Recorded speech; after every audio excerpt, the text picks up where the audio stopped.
उस महीने में बीमारी आने की बात कर रहे हैं जिस महीने में कभी बीमारियां आती ही नहीं। ये जो पालतू कुत्ते बोलते हैं ना, तो लोग हंसते हैं। पहले कुत्ता भौंकने पर आदमी इरिटेट होता था, चिढ़ता था, उसको भगा देता था। जब तो मानस एक ही गिरफ्तार होया था। आज तो इस देश के अंदर ज्यादा नहीं कहता तो कम से कम 10,000 यूथ तो ऐसा है जो अगर एक कॉल दे देंगे तो गिरफ्तारी देने के लिए इस नाम पे आ जाएगा। तब डॉक्टर साहब आज 4 साल पहले एक ऐसी बीमारी आ रही थी, उस टाइम पे उस बीमारी का नाम लेके ना वीडियो बनावा थी तो भी वीडियो डिलीट हो दी, और आपका नाम ले जाते वीडियो में तो भी वीडियो डिलीट हो दी। आपका नाम भी कुछ और ही लेना पड़ा था। ई फिर दोबारा तो वो बीमारी आने लगी है। अखबार में भी टीवी पर बीमारी की बात मतलब वो नाम ही दोबारा तो फिर चर्चाओं में आ गया कि भाई अस्पताल बनने लगे, बेड लगने लगे। पंजाब में भी आदेश दे दिए, जबकि और दूसरी पार्टी की सरकार है। हरियाणा में भी मतलब सारे वो चीज दोबारा तो वो पूरा ड्रामा कैश का, पूरी बीमारी कैश का वो नुकन हो गया, चालू हो गया दोबारा। लेकिन ईब सबसे बड़ी चुनौती जो है वह यह है कि उनने एक महामारी के नाम पर समझौता भी कर लिया, और उस समझौते में जो कुछ है वो वीडियो में आप बताते भी रहो, आप ज्यादा जिक्र भी नहीं करा।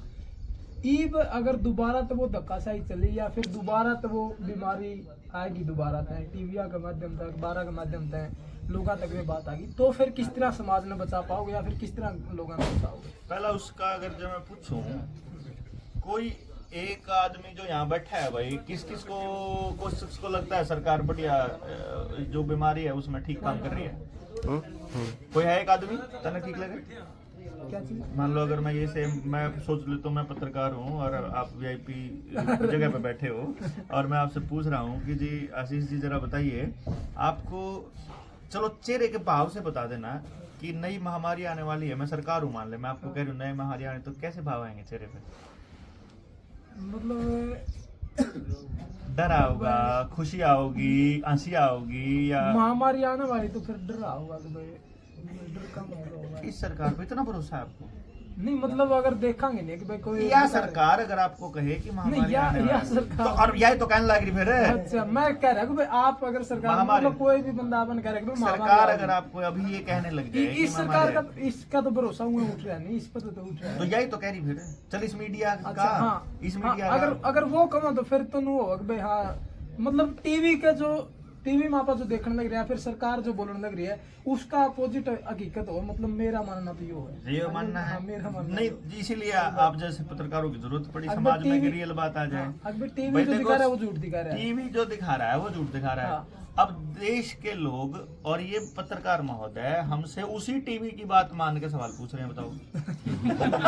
ये खुद ये कह रहे हैं कि टीवी झूठ बोल रहा है और उसकी बात पर ये सवाल पूछ रहे हैं भाई। मैं ये कह रहा हूँ अगर दोबारा तो हो गया तो फिर आप बचाव किस तरह करोगे? इस बार वो महामारी पसंद ही करिए।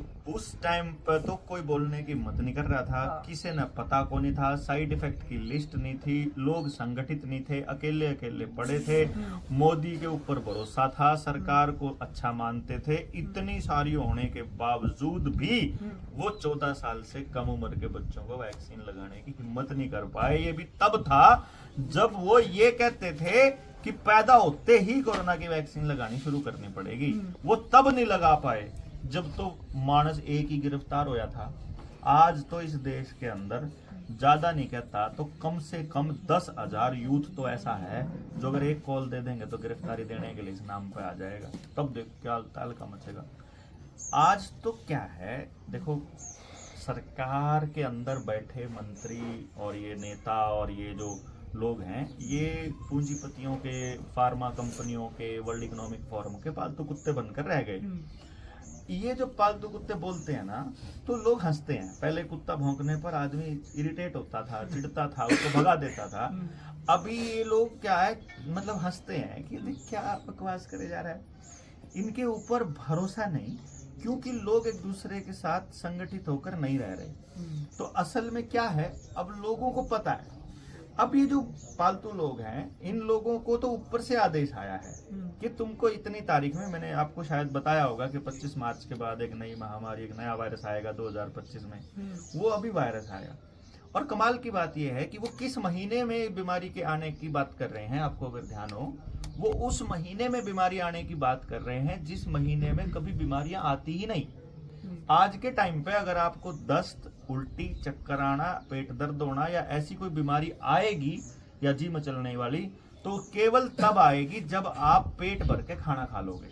क्योंकि ये जो समय है, ये हमारे जो मतलब अंदर जो एक तरह से वो नहीं, जठराग्नि तो मंद हो जाएगी हमारा ना, जो कफ है जो अभी जमा हुआ था पिछले समय में, वो कफ अब पिघलने का समय है। अब ये पिघलेगा तो शरीर की जठराग्नि कम पड़ेगी, वो वहां यूज हो जाएगी। तो इसीलिए कम भोजन करने के लिए बोला जाता है कि आप जितना आपको भूख जितनी है उसका आधा खाओ, आप बिल्कुल कुछ भी बीमार नहीं पड़ोगे। यहाँ बीमार वही पड़ेगा जो ज्यादा खाएगा। अब ये मालूम है, ये तो हमारे तो घरों में परंपरा ही थी इन दिनों में थोड़ा बहुत उपवास करने की, छोटा मोटा इस तरह से चलने की। लेकिन आज कोई बीमारी ऐसी नहीं आती जो लक्षण है इस बीमारी के इन दिनों में। लेकिन ये क्यों लेके आ रहे हैं? बेसिकली ये फिलहाल जैसे अभी ब्लैकआउट करके इन्होंने टेस्टिंग किया था, बेवकूफों की टेस्टिंग की थी ना, तो ऐसे ये टेस्टिंग कर रहे हैं कि कौन कौन लोग इसके ऊपर बढ़िया से बोलेंगे।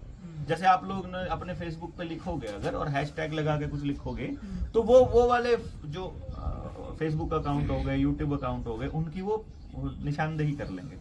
तो अगली बार जब उनको मिस इन्फॉर्मेशन फैलानी होगी और अगले समाज को जब झूठ फैलाना होगा, तो उन चैनल्स के ऊपर ठा एक हफ्ते का बैन लगा देंगे। उन चैनल्स पे एक हफ्ते का बैन लग गया, लोग कहेंगे अरे यार निटर इंडिया पे कोई वीडियो नहीं आ रही, देवेंद्र भाई कुछ नहीं बोल रहे, इस पर क्या चक्कर क्या है यार, असली बात का पता नहीं चल रहा। तो वो सोचेंगे शायद अगर नहीं बोल रहे तो ये सच्चाई होगी। तो ये उसकी बेसिकली उसकी फील्डिंग लगा रहे हैं। मतलब ये तो वो बात होगी, शेर आया हाँ, वो आ जाएगा।